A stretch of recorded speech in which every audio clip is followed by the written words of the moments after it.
Saya pingin tahu ini dari abang nih ya, karena kita ini umat beragama khususnya Islam Kristen. Menurut abang, firman Tuhan itu bisa dikoreksi nggak? Tidak bisa lah. Kalau direvisi? Kalau direvisi itu kan tentang terjemahan. Artinya kalau firman Tuhan bisa direvisi nggak? Tidak bisa, tapi ini kan masalah bahasa, Pak. Bahasa ketika diterjemahkan itu tidak dapat dipungkiri kalau misalnya itu terjadi apa namanya ya? Ya misalnya ada misalnya sinonim persamaan kata. Sebab ada juga kita dalam belajar bahasa Indonesia nih ada yang disebut dengan kata yang sama tapi artinya berbeda. Contohnya ada tahu tempe, ada tahu mengerti. Itu kan beda. Satu kata tapi memiliki dua arti. Bisa juga misalnya bisa ular sama bisa melakukan aktivitas. Nah itu kan memang terjadi dalam konteks. Iya, sama seperti sendal jepit dengan sendal bolong gitu ya Bang ya.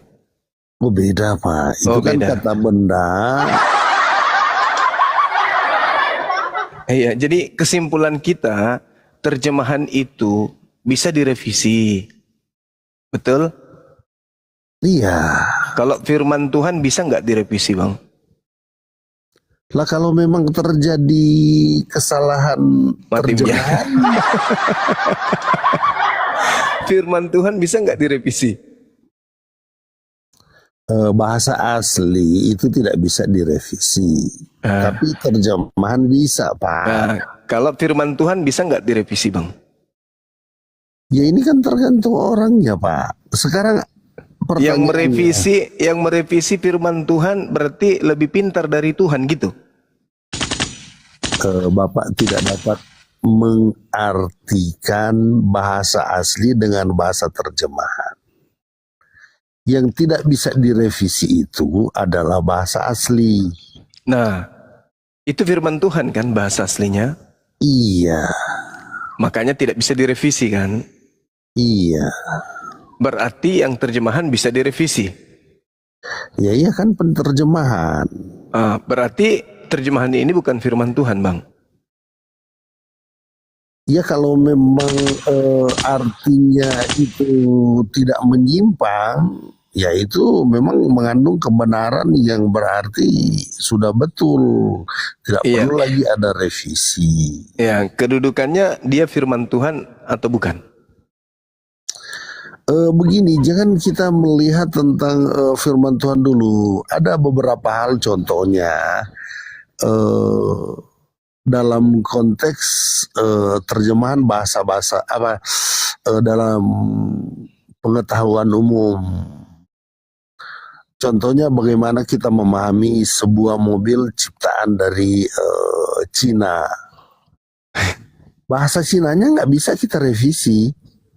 Tapi kalau kita diterjemahkan, bisa saja ini penerjemah ini akan ada kekeliruan.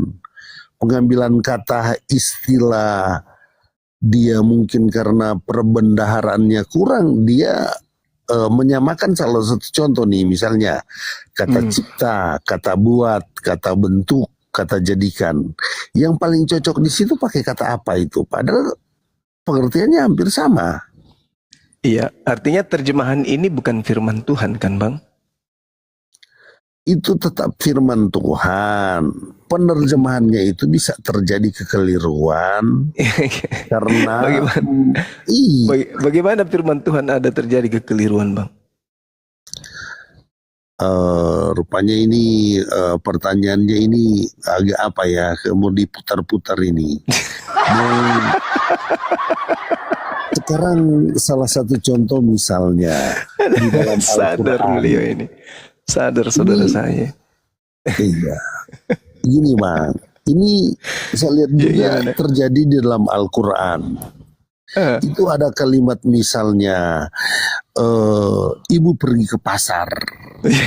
Sama kan artinya dengan ke pasar ibu pergi.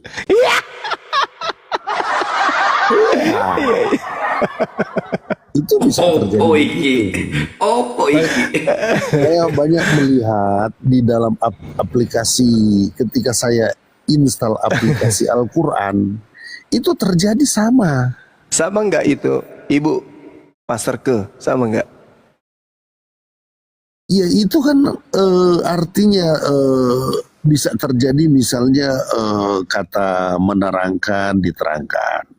Ya kan? Jadi terjemahan ini firman Tuhan juga. Ya iya, Maya, jelas saja terjemahan. Meskipun direvisi.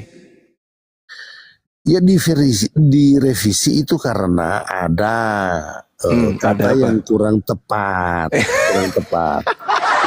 Salah satu contoh Pak. Berarti Tuhan tidak tepat. Perkataan Tuhan tidak tepat. Harus direvisi berarti firman Tuhan. Oke, Bang, gini Bang, saya mau Ya. kasih contoh aja ya. Ya. Misalnya ada ciptaan Amerika menciptakan helikopter. Nah, Bapak mau terjemahkan ke bahasa Indonesia, helikopter itu Bapak pakai kata apa? Saya mau kasih contoh aja. Helikopter. Itu bukan bahasa Indonesia, Pak. Enggak, maksud tuh helikopter mau diterjemahkan ke Helikopter ini kan misalnya ini ciptaan Amerika. Amerika kan Iya. berbahasa Inggris. ya. Nah, Indonesia ingin membeli dan mereka memiliki helikopter. Sekarang ketika helikopter ini, benda ini berada di Indonesia, Ya, Indonesia mau kasih nama apa, Pak? kupu-kupu malam. Ya, Capu. Capu. Ini sudah betul ini, Pak. Capu mau capu. kok kayak gini-gini sih ditanyain? Enggak tahu apa hubungannya dengan pertanyaan saya Iya. kok larinya ke helikopter. Substansinya nggak masuk itu. Itu ibarat Iya, you lanjut, bertanya lanjut. kayak bahasa Indonesia rumah sakit bersalin atau push up itu kalau diterjemahkan ke bahasa Malaysia apa tuh Rumah sakit korban laki-laki. Iya. Satu, korban laki-laki. Dua, perkaus bumi itu. Nah, beda tuh maknanya tuh. Pak Rocky, saya tidak mau diskusi dengan Bapak. Kita Aduh. diawali dengan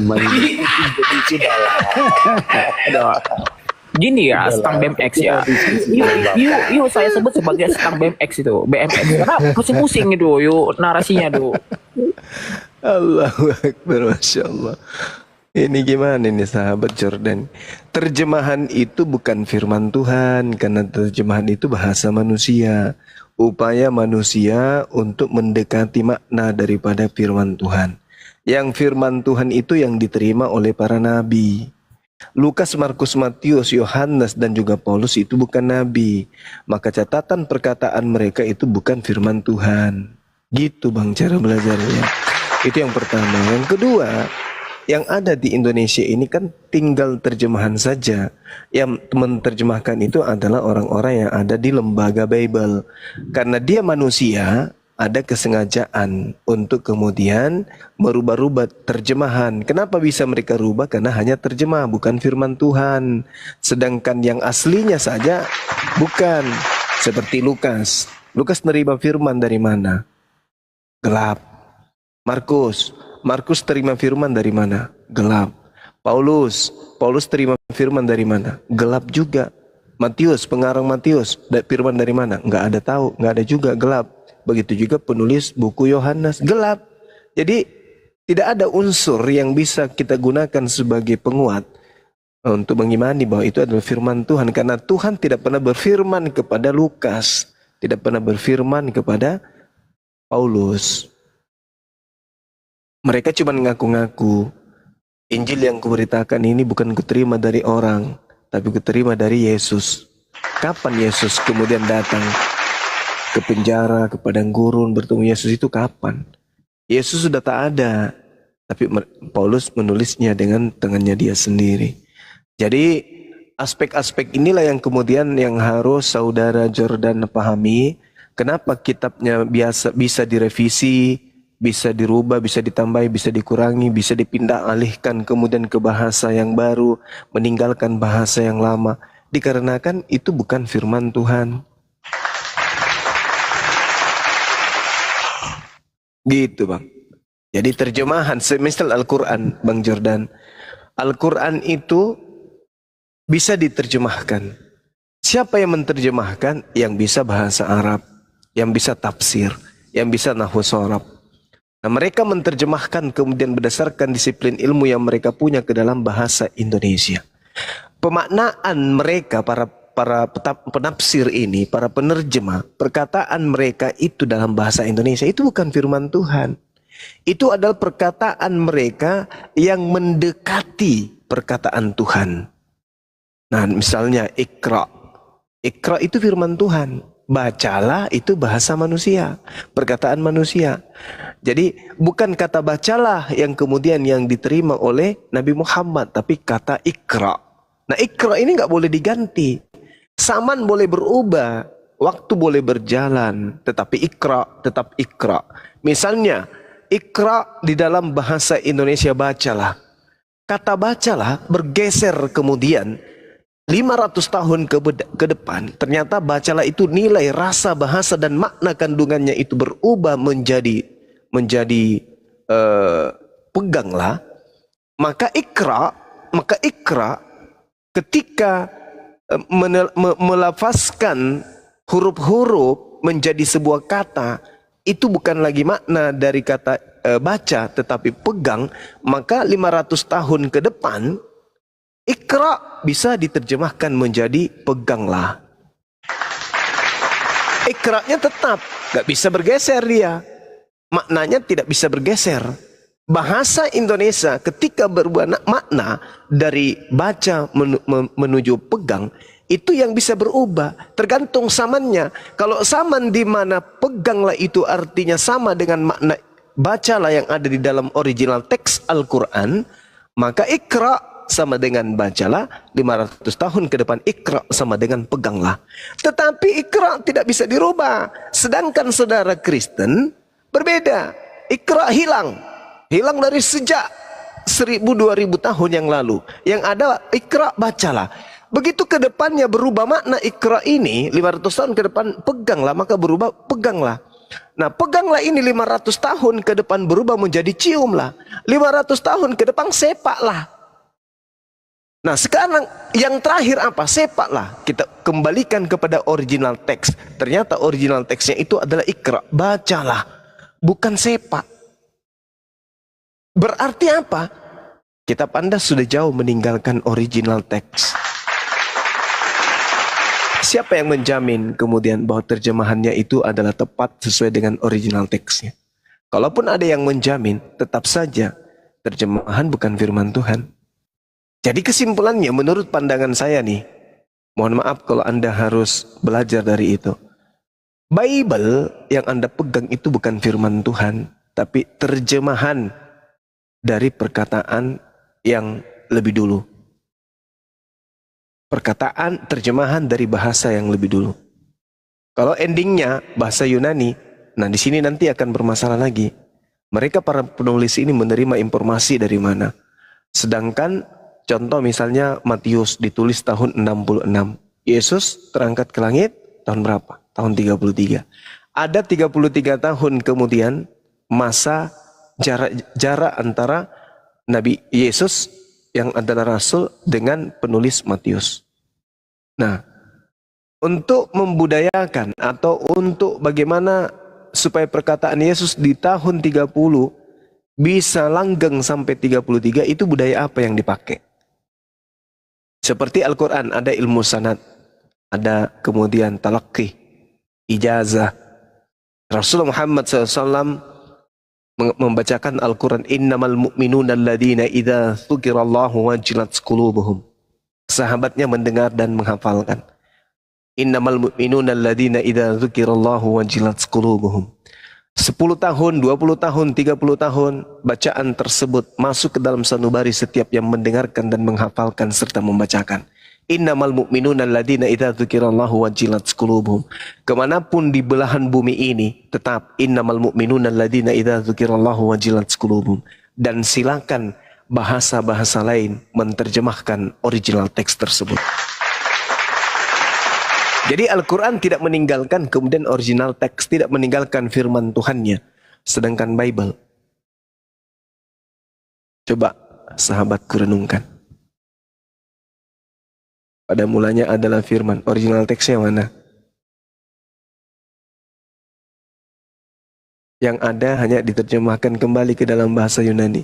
Jadi kalau teman-teman itu sosok jagoan bahasa Yunani, itu adalah bahasa Indonesia yang diterjemahkan ke dalam bahasa Yunani. Tapi kalau dikatakan seperti Al-Quran, dihafalkan jauh. Kalau dikatakan manuskrip, mana buktikan? Gak ada. Jadi saya mengajak saudara Jordan di usia abang ini yang sudah matang, mari gunakan akal untuk menepaki kebenaran itu seperti apa. Karena salah jalan kita di dunia ini, maka seumur hidup kekal kita dalam neraka. Saya kira begitu Bang, silakan.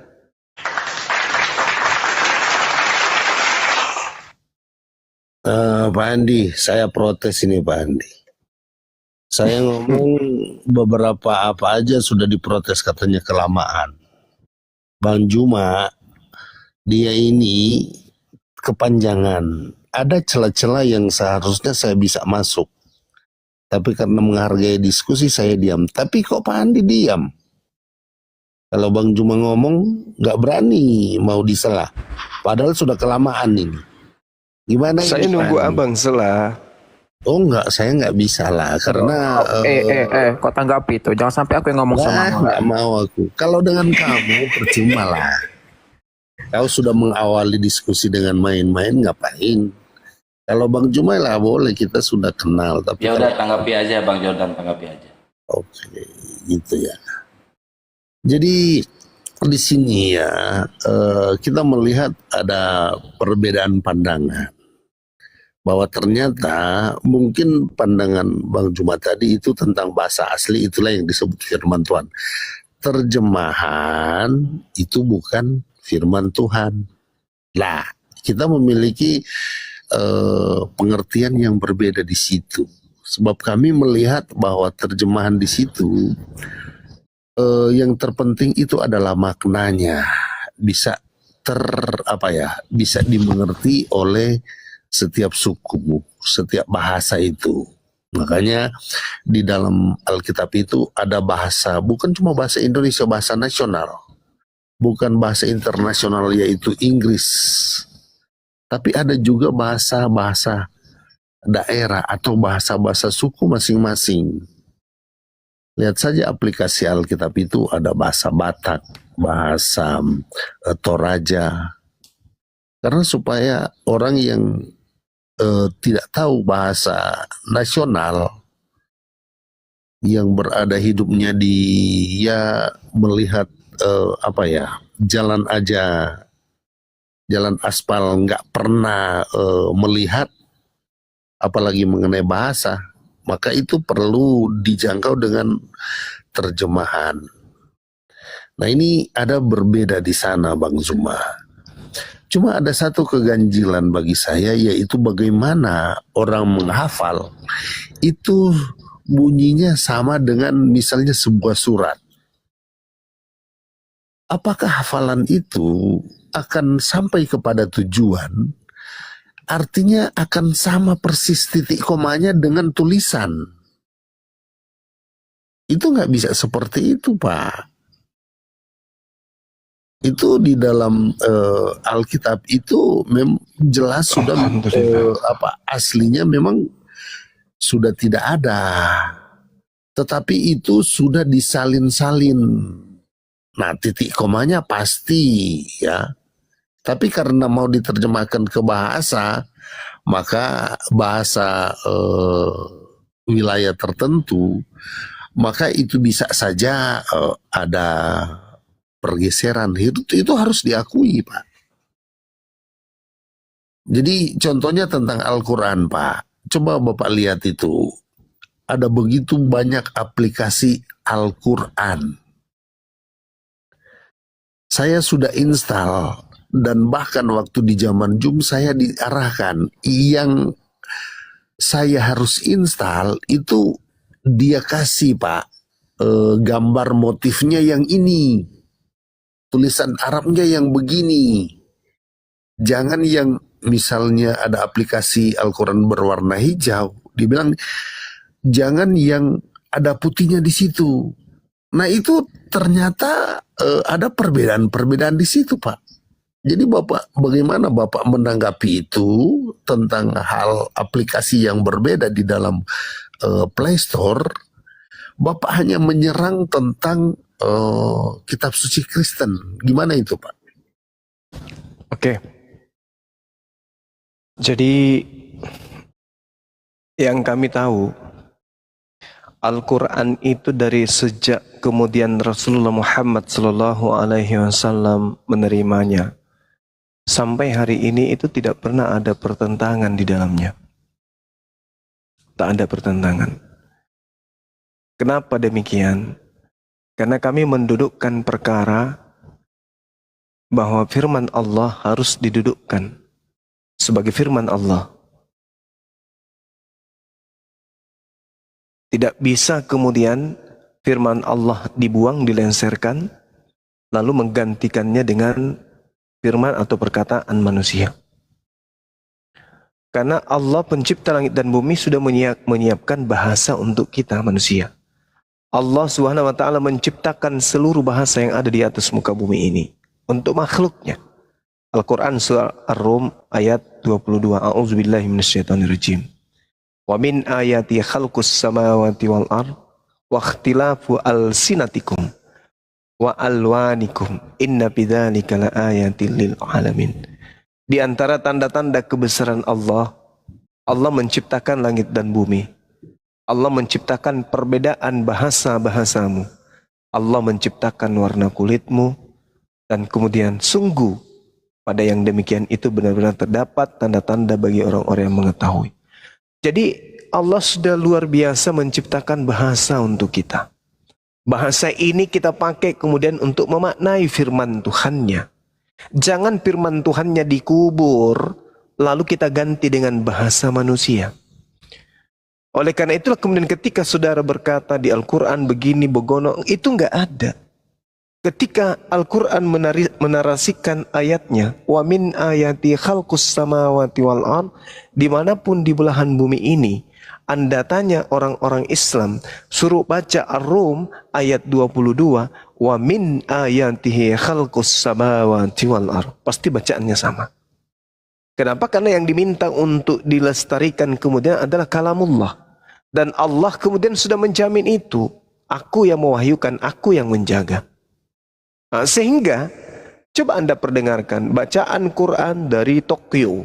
Bacaannya pasti sama. Wa min ayatihi khalqus samawati wal ard. Dari Cina. Wa min ayatihi khalqus samawati wal ard. Dari Thailand. Wa min ayatihi khalqus samawati wal ard. Dari manapun bacaan Quran itu akan tetap sama. Sedangkan jangan ke luar negeri. Di Indonesia ini saja. Anda minta kemudian Bible orang Bugis yang membacakan versi mereka. Dan kemudian orang Makassar Anda suruh bacakan versi mereka. Pasti berbeda. Pasti berbeda. Bible bahasa Bugis, Bible bahasa Makassar, Bible bahasa Jawa. Apalagi kalau sudah pindah pulau. Wah, parah itu. Lalu mana yang firman Tuhan? Yang bahasa Bugis atau bahasa Makassar atau yang bahasa Jawa? Mana yang firman Tuhan? Tidak ada lagi. Karena semuanya hanya terjemahan. Mana firman Tuhannya? Tak ada. Sedangkan bahasa aslinya pun ketika dituliskan oleh Lukas, rupa-rupanya itu hanya hasil penyelidikan. Kalau yang bahasa aslinya saja hasil penyelidikan, lalu bagaimana terjemahannya yang sudah jauh dari indungnya? Bagaimana bisa memaknai lagi bahwa ini adalah firman Tuhan? Sedangkan yang aslinya saja, jangankan Tuhan, Yesus pun tak tahu menahu tentang buku Lukas, buku Matius, buku Markus, dan seterusnya. Nah, ini mungkin ya yang harus dengan rendah hati Saudara Jordan akui. Kelebihan Al-Quran dibandingkan Bible. Mungkin tataan daripada terjemah Quran dari zaman ke zaman dalam perspektif bahasa Indonesia lebih terjaga daripada yang bahasa Indonesia yang Bible. Ya, jadi kalau kita mau adakan perbandingan ini Bang Jordan, terjemahan Al-Quran level sahihnya itu tidak bisa dikalahkan oleh terjemahan Bible. Apa halnya? Terjemahan Al-Quran merujuk kepada original teks. Ada firman Tuhannya. Terjemahan Bible merujuk kemana? Jadi kemurnian terjemahan Al-Quran masih terjaga. Kalau Bible terjemahannya tak terjaga lagi. Sedangkan terjemahan Al-Quran saja, terjemahannya masih bisa terjaga kemurniannya. Apatah lagi original teksnya Quran. Nah, kalau kemudian original teks Bible saja sudah hilang, lalu apa arti sebuah terjemahan?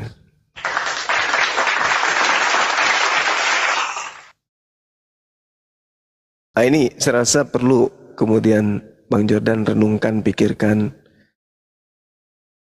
Kalau ada sebuah kitab bermasalah, maka tentu agama itu bermasalah. Kalau agama itu bermasalah, maka tentu itu bukan dari Tuhan. Kalau sudah bukan dari Tuhan, berarti itu adalah sebuah kesesatan. Kalau itu sebuah kesesatan, maka itu sudah pasti tempatnya di neraka.